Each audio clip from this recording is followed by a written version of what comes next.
Hi,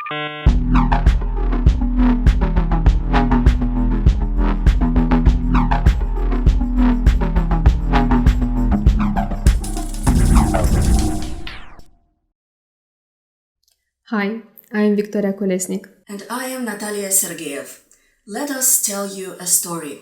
On a warm autumn day, I asked Natalia if she'd like to grab a coffee after work. We both work as reporters at Radio Free Europe.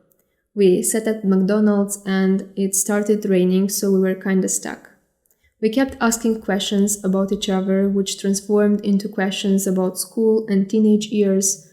We found out we shared some similar experiences. Our crushes didn't want anything to do with us, and we both were really into books. I told her my idea about a podcast on mental health, which was not just a recorded interview in a studio. I wanted to go in depth, to dive into the fears and anxieties of our protagonists. I wanted a full immersion, but I felt that I needed a partner, so I asked Natalia, "Are you in?" When Victoria asked me under that fateful McDonald's umbrella to join her, I saw an opportunity to explore narrative storytelling in a new format, an audio format.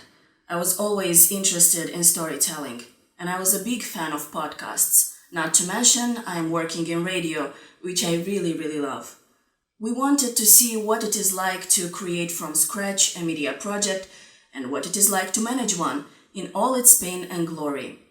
We were curious what it would be like to produce a storytelling podcast where we get to know the lives of our interviewees, spend hours talking in the kitchen, and witness their mundane moments, like when they're changing their kids' diapers or cooking dinner. This idea ended up becoming the Sunt Bine project, the first narrative podcast in Moldova dedicated to mental health. Over the years, I met many people who told me, on and off the record, about their emotional struggles. For example, this young man from the south of Moldova who had suicidal thoughts because he'd been bullied in school. I was once in Tiraspol, in the unrecognized Transnistrian region, and I was interviewing this girl, a teenager, who had an edgy look and a goth style, when I noticed self-harm marks on her wrists. Young people who went through depression, domestic violence victims who still had nightmares. These images and these people stayed with us, and we decided to tell their stories. And it wasn't just us who were interested in these stories. In October, we enrolled in a new Media Incubator, where we got help with our idea, quality coaching, and received our first money to invest in new equipment. We also got a lot of support. Random people started sharing their personal stories with us and telling us about their inner struggles, which left us humbled and assured that we are on the right path. This is what storytelling does. It breeds stories. The more you speak about your personal experiences, the more people feel empowered to speak about them too. Our first episode was about Polina, a young mother who struggled with postpartum depression. She was experiencing unmotivated fears, she felt alone, and it seemed like the people around her could not provide the comfort she needed. In an emotional retelling, she detailed for us all that she went through over a course of a few days. After we published the episode, her story prompted an outpouring of similar experiences from other women. A few mothers from Romania shared their own stories that were almost identical to Polina's situation. It showed us that the struggles are universal, regardless of the country you're from. But why do humans tell stories? Because we are made of stories, and this is what we leave behind. We learned that while researching Irina's story. Irina is a Moldovan professor in the US, and her mother has Alzheimer's. She visits her in Chișinău several times a year and finds her mom in a worse state every time. As you may know, Alzheimer's implies progressive memory loss. Irina feels that she is no longer the child in this relationship and that the roles have been reversed. Now she's on the way to become the sole keeper of her mother's past. We need to be better prepared for our role as storytellers. Remember your last conversation with friends? I bet it implied a story. Personal stories and gossip make up to 65% of our conversations. Folklore is nothing more than passing down beliefs and memories of previous generations. This tradition must go on.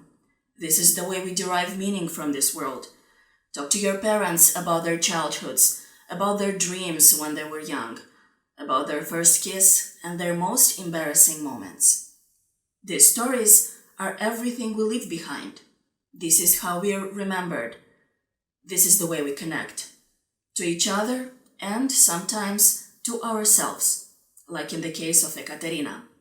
Ekaterina is the protagonist of our second episode, who was diagnosed with burnout, depression, and borderline disorder. When she received the diagnosis, it was as if somebody dropped a huge stone in her arms, she said. She felt like she could not carry it alone and that she needed help. She started an online diary on Instagram in order to make sense of her story and share it with the world, and this is how we found her. Ekaterina told us that she had an unhappy childhood, an emotionally abusive father, and family members who struggled with addiction. After her father died, she had mixed feelings. Her resentment turned into a cocktail of pity, compassion, and regret. She sought help and she received it. She is going through therapy and is taking her medication, so she is fine now. During our conversations, she was speaking in a calm voice, a composed manner. She was telling about gut-wrenching experiences with a stoic attitude. We were so impressed. It took us a while to understand, after this episode, that the act of storytelling is healing not only for listeners, but also for the speaker.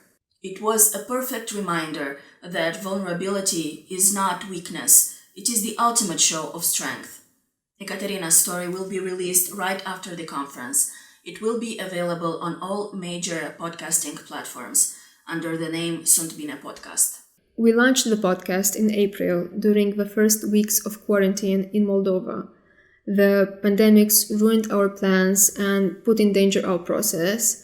The core of our interview process is establishing a strong trust with our protagonists by meeting them in person, spending time with them, talking with them for hours on end. We were left with a question: how do we establish a connection when we need to self-isolate? It was clear for us that there was no possibility of an in-person meeting, so we found a workaround. Just like many journalists around the world, we conducted interviews online in a group during video conferencing. We asked Ekaterina to detail in a document the routine of her day. When she woke up, what was the first thing she thought about? What she had for breakfast? This helped us visualize scenes of her everyday life and capture small moments that she might have not considered interesting and would have been lost during a more traditional interview. Because in storytelling, there is no such thing as an insignificant detail. We also needed audio, a lot of audio. We needed to feel the space of her room, to hear the conversations at the dinner table, to see the view from her window. And it was a challenge. We asked Ekaterina to record these audio bits for us. This way, she got to decide what she was willing to share with the world. She took control of her own narrative. Because of this limitation, we took a particularly deep dive into social media. This helped us witness some key moments in her past and see her raw reaction to them. All these tools helped us establish a connection without us being physically there. We were seeing Ekaterina's world through her eyes. We were both time-traveling and teleporting, all while staying in our pajamas. Ekaterina's episode was recorded under blankets with little or no air to breathe, or under clothing racks with cats messing around. We were not together anymore with Victoria, physically at least, just like right now, but it was all worth it in the end. If there's one thing to take away from this, it's that innovators and content creators have to prioritize connection with their audiences, and you can employ some of the storytelling techniques we use in our reporting. Every story has a hero, and every hero has a story. Start thinking of others as protagonists of a larger narrative. Ask questions, a lot of questions, find out what worries them the most, what matters to them, what they are afraid of. And it's not a story if nothing happens. Every hero goes through a struggle. or they have to be motivated by something so strong they need to take some sort of action. This is when we, as an audience, see what the hero is made of. What are their strengths and weaknesses? How do they react to what's happening? And, of course, all the stories have a resolution. Remember the fairy tales your mother used to read you before sleep? They always ended with the protagonist learning something about the world or about themselves. Ask yourself how your hero changed during this journey. Even our brains love a good story. Stories are remembered up to 22 times more than facts alone, according to a Stanford professor. A story puts your mind to work. Metaphors like the singer had a velvet voice and he had leathery hands roused the sensory cortex. Sentences like John grasped the object and Pablo picked the ball revealed activity in the motor cortex, which coordinates the body's movements. In his study about the effect of the narratives, neuroeconomist Paul Zak researched why inspiring stories make us react. In a series of tests using videos, his lab discovered that compelling narratives cause oxytocin release, a hormone associated with empathy and trust. His research indicates that our brains produce the stress hormone cortisol during the tense moments in a story, which allows us to focus, while the uplifting moments release oxytocin, the chemical that promotes connection and empathy. Good stories have the power to affect our attitudes, beliefs, and behaviors. Strategic storytelling is also useful in real-world situations. Researchers from an American medicine college found that medical students' attitudes about dementia patients who are perceived as difficult to treat improved substantially after students participated in storytelling exercises that made them more sympathetic to their patients' conditions. In his book, The Storytelling Animal: How Stories Make Us Human, Jonathan Gottschall argued that stories help us navigate life's complex social problems, just as flight simulators prepare pilots for difficult situations. Storytelling has evolved, like other behaviors, to ensure our survival.